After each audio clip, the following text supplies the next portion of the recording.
तो हेलो दोस्तों, मैं हूं आपका दोस्त और होस्ट सुनील और आप सुन रहे हैं सुनील हॉरर स्टोरी। कहानी को देखने से ज़्यादा सुनने में मज़ा आता है, तो अपने हेडफोन लगा लीजिए। आज की कहानी का नाम है जिन का साया। ये भाग पहला है दोस्तों। कहानी देखने से पहले मैं आपको यही कहना चाहता हूँ कि अपने चैनल को सब्सक्राइब कर लें, इससे मुझे मोटिवेट मिलता है। दोस्तों कहानी शुरू करते हैं। ये एक सच्ची घटना है जो मैंने 1988 में खुद झेली है। दोस्तों मेरा नाम अजय है और ये कहानी उन दिनों की है जब मैं सिर्फ 22 साल का था। ये कोई आम घटना नहीं थी, बल्कि ये एक ऐसा खौफनाक वाक़या था जिसने मेरी ज़िंदगी ही बदल दी। आज भी जब मैं उस घड़ी को याद करता हूँ, उस दौर को याद करता हूँ, तो मेरे तो रोंगटे ही खड़े हो जाते हैं। मैं उत्तर प्रदेश के एक छोटे से गांव में पला बड़ा था। हमारा गांव बहुत ही पुराना था। यहाँ के मकान मिट्टी और लकड़ी से बने हुए थे। मेरा परिवार बहुत बड़ा था। माँ, पिताजी, 2 बड़े भाई, एक छोटी बहन और एक मैं। हमारा घर गांव के आखिरी छोर पर था, जहाँ से आगे सिर्फ खेत और एक पुराना सा खंडर था। लोगों का कहना था कि उस खंडर में कोई जिन्न का साया रहता है, पर मैं तभी बच्चा था, मैं इन बातों पर ध्यान नहीं देता था। मेरा सारा बचपन इसी गांव में बीता था, लेकिन 1988 में कुछ ऐसा हुआ जिसने मेरी पूरी सोच बदल कर रख दी। उस साल मेरे पिताजी ने शहर में एक दुकान खोल ली थी, जिससे घर की धीरे धीरे हालत थोड़ी सी बेहतर हो गई। मेरा बड़ा भाई मोहन शहर में पढ़ाई करता था। दूसरा भाई रवि जी पिताजी के साथ दुकान की मदद करता था। घर पर मैं, माँ और छोटी बहन मेरी सीमा ही रहते थे। हमारे घर के पास ही एक बहुत ही पुरानी हवेली थी।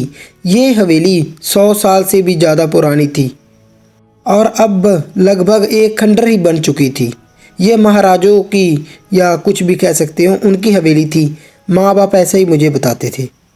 गांव का बुजुर्गों का कहना था कि यहाँ एक जिन का बसेरा रहता है, जो रात में जागता है और जो भी उसके करीब जाता है और उसे अपनी गिरफ्त में ले लेता है। मैंने इस बकवास कहानी को कई बार सुना था, लेकिन मैं इसे बस एक मजाक ही समझता था। सोचता था कि ये एक बकवास ही है, लेकिन एक दिन कुछ ऐसा हुआ जिसने मेरी हंसी को खौफ में बदल दिया। 1988 तकरीबन चल रहा था। एक ठंडी सर्दी की रात थी। पिताजी और भाई दुकान के काम से 2 दिन के लिए शहर गए हुए थे और घर में सिर्फ मैं, मेरी छोटी बहन और मेरी माँ थी। रात के तकरीबन 11 बजे होंगे। बाहर तेज हवा चल रही थी और गांव में सन्नाटा पसरा हुआ था। अचानक हमारे आंगन में किसी की चलने की आवाज़ आई। माँ ने मेरी ओर देखा। मैं तभी समझ गया कि माँ को भी वो आवाज़ सुनाई दी है और उठकर बाहर देखने गया, लेकिन चारों तरफ देखने के बाद वहाँ पर कोई नहीं था। मैं वापस आकर लेट गया, लेकिन तभी घर के दरवाजे पर एक ज़ोर से दस्तक हुई। ऐसा लगा कि जैसे कोई बहुत ही ताकत से दरवाज़ा पीट रहा हो। कौन है इतनी रात को? मैंने ज़ोर से बोला और पूछा, लेकिन आगे से कोई जवाब नहीं आया। बस वही डरावनी दस्तक जारी रही। माँ थोड़ा सा घबरा गई। सीमा डर के मारे मेरे पास ही सिमट गई। तभी मैंने हिम्मत जुटाई और दरवाजे के पास जाकर देखा, लेकिन जब मैंने बाहर जाकर देखा और दरवाज़ा खोला और वहाँ पर कोई नहीं था।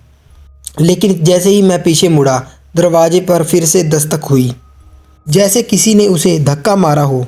अब मेरा दिल तेज़ी से धड़कने लगा था। मैंने अपनी माँ को तुरंत इशारा किया कि वह सीमा को लेकर अंदर चली जाए। मेरी माँ बोलने लगी, कहीं कोई बला ना हो, बेटा दरवाज़ा मत खोलना। पर मेरी जिज्ञासा तो बढ़ गई थी। मैं समझ नहीं पा रहा था कि आखिर ये सब हो क्या रहा है। फिर अचानक हवा तेज हो चलने लगी। ये पूरे गांव में ही तेज हवा चलने लगी थी। ये मेरे लिए कोई आम बात थी, कोई ख़ास बात नहीं थी। ये आम बात थी मेरे लिए, क्योंकि गांव में अक्सर हवा चलती रहती थी। दरवाजे की ओर मैं बढ़ा और ऐसा लगा जैसे कोई हमारे घर के चारों ओर घूम रहा हो।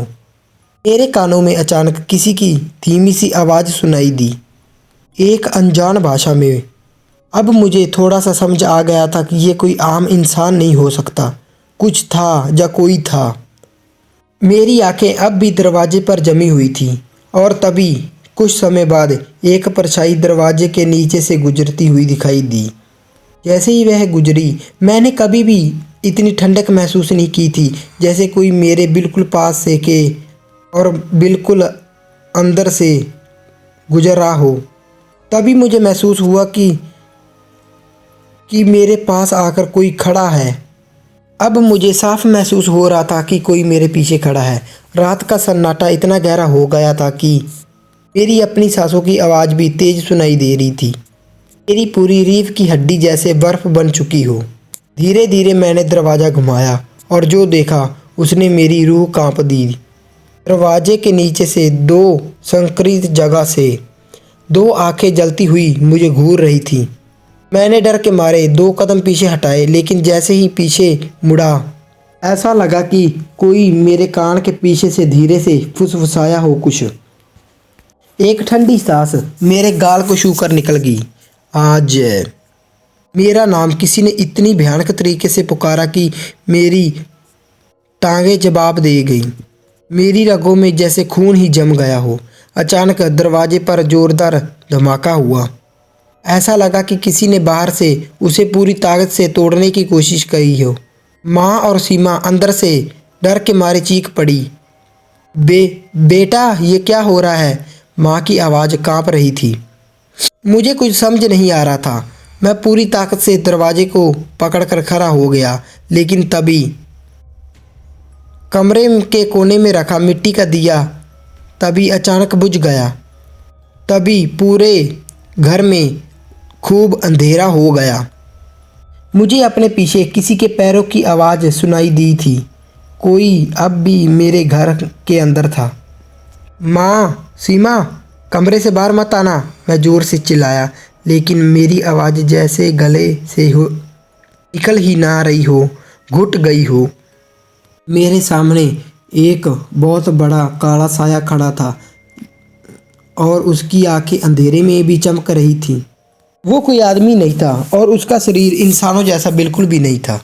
उसकी टेढ़ी मेढ़ी उंगलियां धीरे धीरे मेरी ओर बढ़ रही थीं। चले जाओ। कौन हो तुम? मैंने कांपती हुई आवाज़ में कहा। और वह नहीं रुका। उसने जैसे ही अपना हाथ मेरी ओर बढ़ाया, पूरे घर में ज़ोर से हवा चलने लगी। खिड़कियां भी ज़ोर ज़ोर से धड़धड़ाने लगी। अचानक माँ की चीख सुनाई दी। मैं दौड़कर अंदर गया। माँ और सीमा कोने में दुबकी हुई थी। माँ ने तो अपनी आंखें ही बंद करके रखी थी और उनका पूरा शरीर और उनके होंठ तेजी से हिल रहे थे। शायद ये कोई पृथ्वी न पड़ रही थी। लेकिन सीमा ज़मीन पर बेहोश पड़ी थी। सीमा, मैं चिल्लाया और उस झंझोरने लगा। लेकिन तभी कमरे की दीवार पर लाल अक्षरों में कुछ लिखना हुआ शुरू हो गया। यहाँ से चले जाओ वरना तुम सब मर जाओगे। खून से सना हुआ ये शब्द देखकर और पढ़ा उसे तो मेरी माँ की तो चीख निकल गई।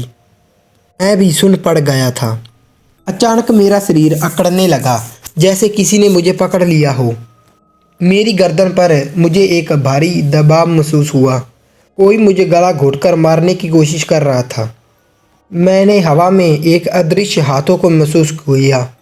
मेरी तभी सांसें रुकने लगी। माँ रोते हुए हनुमान चालीसा पढ़ने लगी, लेकिन अब तक मेरा दम घुटने लगा था। तभी जैसे किसी ने मुझे छिड़ा दिया हो, मैं ज़मीन पर गिर पड़ा। हफ्ता हुआ। मेरे घर में अचानक भयानक शक्तियाँ छा गई थी। मैंने माँ को देखा। मेरी माँ के चेहरे पर भी वही सवाल था, लेकिन हम नहीं जानते थे कि असली खौफ अभी बाकी था। जिन ने हमें बस चेतावनी दी थी, लेकिन अब असली खेल शुरू होने वाला था। कुछ समय बाद घर में सब कुछ असामान्य हो गया और शांत हो गया। लेकिन ये शांति की कोई आम शांति नहीं थी, बल्कि तूफान से पहले की शांति थी। मेरी माँ अब भी रो रही थी और सीमा बेहोश एक तरफ पड़ी थी। मैं हांफते हुए ज़मीन पर गिर गया। मेरी गर्दन पर किसी के लाल उंगलियों के निशान थे, जैसे किसी ने सच में मेरा गला दबाया हो। मेरी आवाज़ डर के मारे गुस्से से कांप रही थी। ये क्या था माँ? मैंने बोला। माँ ने कांपते हुए हाथों से कहा, ये जिन था और ये अब हमें नहीं छोड़ेगा। मैंने जल्दी से सीमा को उठाया और उसके चेहरे पर पानी की छांटें मारी। कुछ ही पलों में उसकी पलकें कांपी और वह धीरे धीरे आंखें खोलने लगी। पर जैसे ही उसकी आंखों पर मेरी नज़र पड़ी, मेरा दिल तो जैसे दो जोर से धड़क रहा हो। सीमा की आंखें अब काली हो चुकी थी, बस दो गहरी खौफनाक काली आंखें जो किसी को भी डरा सकती हैं। पीछे हट जाओ अजय, ये हमारी सीमा नहीं है। सीमा उठकर बैठ गई, लेकिन उसकी हरकतें अब अजीब थीं। उसकी गर्दन धीरे धीरे एक तरफ झुक गई और फिर उसने एक भयानक आवाज़ दी। वह कोई इंसानी आवाज़ नहीं थी। वो आवाज़ इतनी गहरी और डरावनी थी कि मेरी सांसों में तो जैसे लहू जम गया हो। फिर अचानक सीमा ने ज़ोर ज़ोर से हंसना शुरू कर दिया, एक अजीब और खौफनाक हंसी। अब ये घर मेरा है। वो उठी और एक झटके से खड़ी हो गई। उसके होठों पर एक अजीब सी मुस्कान थी। आप पीछे हटी, मैंने जोर से कहा, लेकिन तब तक बहुत देर हो चुकी थी। सीमा ने हाथ उठाया और अगले ही पल माँ हवा में उठ गई। उसका शरीर जैसे किसी अदृश्य ताकत ने पकड़ लिया हो। उसकी चीख गले में घुट गई और उसका शरीर दीवार पर जोर से टकराया। माँ, मैं उसकी ओर बढ़ा, लेकिन तभी सीमा ने मेरी ओर देखा, सीधे ही मेरी आंखों में। वह जोर से हंसी, अब तेरी बारी है। अचानक घर की खिड़कियां जोर जोर से थड़थड़ाने लगी। छत से मिट्टी और धूल गिरने लगी। पूरा घर जैसे भूकंप की तरह हिलने लगा। मुझे लगा कि अब सब खत्म हो जाएगा, लेकिन तभी दरवाज़ा खुद ब खुद खुल गया और वो आ गया। मुख्य दरवाज़ा जोर से खुला और आगे वह खुद खड़ा था। वो लंबी काली और जलती हुई आंखों वाला लाल जिन। वो धीरे धीरे घर के अंदर आ रहा था। अब बचने का कोई रास्ता नहीं था। सीमा अब पूरी तरह जिन के काबू में थी। उसकी काली आंखें नफरत में भरी हुई थी और उसके चेहरे पर एक खौफनाक मुस्कान थी। माँ जमीन पर बेहोश पड़ी थी और मेरे सामने वह भयानक जिन खड़ा था, लंबा, काला और जलता हुआ लाल आंखों वाला। मुझे समझ कुछ भी नहीं आ रहा था कि मैं क्या करूं। मेरी सांसें तेज हो गई। तभी जिन ने अपनी लंबी उंगलियां मेरी ओर बढ़ाई। ठंडी हवा मेरे गले से लिपटने लगी। वह मेरा दम तोड़ रही थी।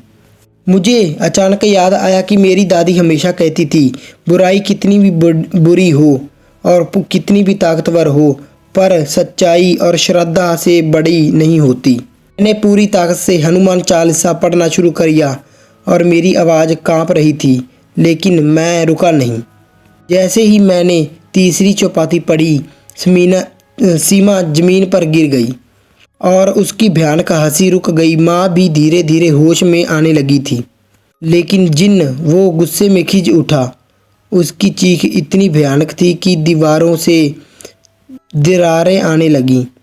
पूरा मेरा घर हिलने लगा। मैंने आंखें बंद कर कर पूरी श्रद्धा से हनुमान चालीसा पूरी की। जैसे ही आखिरी शब्द बोला, जिन जोर जोर से चिल्लाया। उसकी चमकती लाल आंखें बुझ गई और वह धुएं में बदल गया। घर में एकदम सन्नाटा छा गया। हवा ठंडी हो गई। माँ ने कांपते हुए हम दोनों को गले लगा लिया। सीमा धीरे धीरे होश में आ रही थी, लेकिन उसे कुछ भी याद नहीं था। हमने उसी रात ही घर छोड़ दिया और माँ बाप को बोला कि हम इस घर में नहीं रहेंगे। मैंने ही फैसला किया था घर छोड़ने का। मेरी माँ ने मेरे पापा को चिट्ठी लिख के सारा हाल बता दिया था। वो घर कुछ ही महीनों में खंडर बन गया। लोगों ने हमें बताया था कि वहाँ से आज भी कुछ लोगों की चीखने की आवाज़ें आती हैं। आज भी जब भी मैं उस रात को याद करता हूँ, मेरी तो पूरी रूह कांप जाती है। वो जिन मरा नहीं था, बस कहीं चुपचाप गायब हो गया था, किसी और के इंतज़ार में। तो दोस्तों कैसी लगी आपको ये कहानी, लाइक शेयर कमेंट करके ज़रूर बता देना और चैनल को सब्सक्राइब कर लेना। ऐसी और ही भयानक वीडियो और कहानी सुनने के लिए मिलते हैं अगली कहानी में। तब तक के लिए धन्यवाद।